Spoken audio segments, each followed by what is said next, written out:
Now, what I was hoping to get at are some of the juicier tidbits coming from the early life, you know what I'm saying?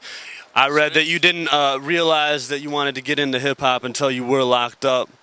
I want to know the origins of Red Cafe. I want to know, you know, what led to you getting locked up. And peekaboo, here we are again. All right, like, just being in the streets, like, you know what I mean? My father was locked up, and I had to make it happen for myself, you know what I mean? My mom just had me and my sisters. And my sister, my older sister, she was on drugs. She had a lot of kids, so we had to take care of the kids. I had to hit the streets. I had to do whatever I had to do to survive. You know, I like nice things. You know, I got the Gucci link on now, the Fruit Loops now. But yeah, that's serious, right? Yeah, I had the Gucci link on in '91 though. You know what I'm saying? Like it didn't have these Fruit Loops, but you know what I mean. I like nice things. I hit the streets. I was taking money. I was hustling. I was doing everything that, you know, that goes down in the inner city. That was me. You know what I mean? I ended up doing 4 years. I was locked up with Cormega, Lakey the Kid, a slew of rappers, like, you know what I mean? You were locked up with Cormega and Lakey? No shit. Me and Cormega was in the same house. Like, you know, Okay. if y'all dig, like, you'll see, like, there's records out there with me and Cormega. I was a part of the Montanas. Okay. When he first came home, you know, I was part of that with the with Bars and Hooks. Like I was in that group, you know what I'm saying?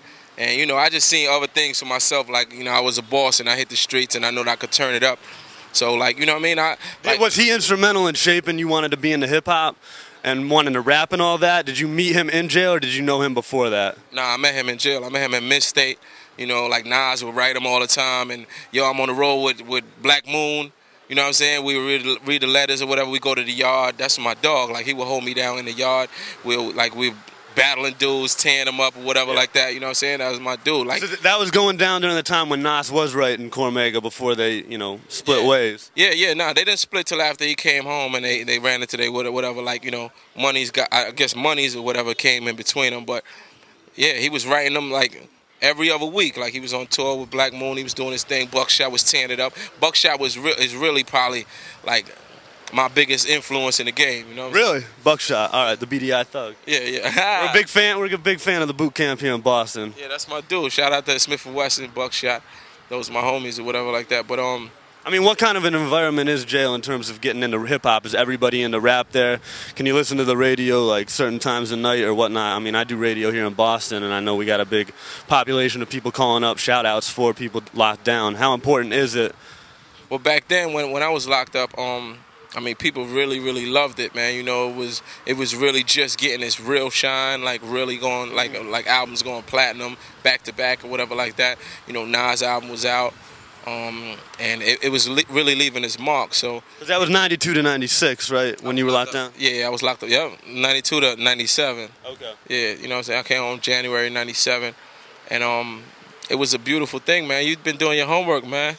I mean, I know the golden years of hip-hop, you know what I'm saying? So I just figured that's when Cormega was locked down for a bit of that, too. Cormega was locked up for the same thing, man. That's my dude. And he came home, he beat his case. I was supposed to come home like the same time he came home.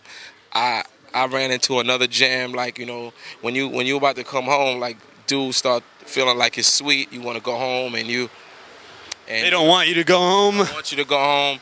So you, like, you know, dude, like, he got out of line or whatever, and I caught an assault with a weapon. You know what I'm saying? So I had to do another year and a half in the joint.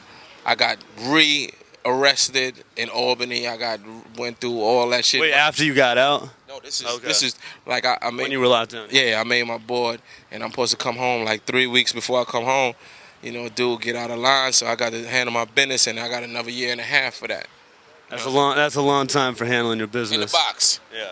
In the box too, you know what I mean? No recreation, no nothing, like, you know. That's a solitaire right there, or what? Yeah, all right. Solitary, whatever they call it. That's some serious shit. I mean, it shaped me, though, to be the dude that I am, you know what I mean? Like, I appreciate everything. Well, that's what I want to talk about, because a lot of people look up to rappers, you know what I'm saying? And you went in for armed robbery, correct? I went in for armed robbery, guns, you know, a lot of violence and shit like that. Which is really serious shit, and it affects everyone, I'm sure, like, in your neighborhood, and even out here in Boston, like, we're dealing with those issues all the time.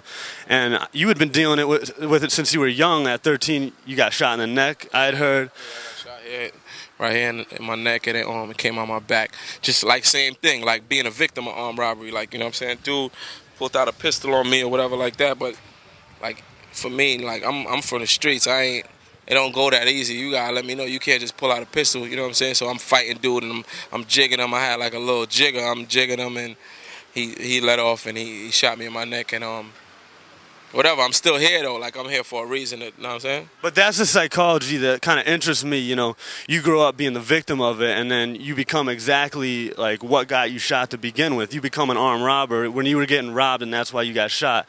How do you think that happens, and how maybe has your mindset kind of changed today, or has it? Because your album's pretty violent still.